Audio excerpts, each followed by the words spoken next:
আপোনালোকে নগাঁৱৰ পৰা গুৱাহাটী যোৱা ৰোডত বা গুৱাহাটীৰ পৰা নগাঁও যোৱা ৰোডত আপোনালোকে সদায় অহা যোৱা কৰোঁতে এটা দেখা পায় যে বিষ্ণু মন্দিৰ ভাগ আজি আমি নগাঁৱৰ পৰা গুৱাহাটী গৈ থাকোঁতে বিষ্ণু মন্দিৰ ভাগত আমি দৰ্শন কৰিবলৈ সোমালোঁ।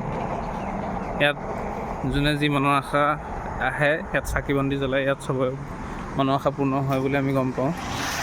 গতিকে আপোনালোকে যদি কোনোবা আহিব বিচাৰে আহিব পাৰিব। এই আমাৰ চব ফেমিলি আহিছিলে।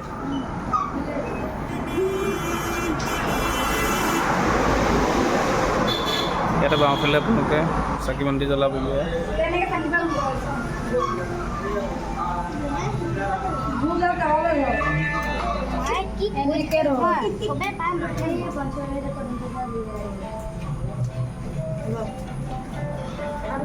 সকলো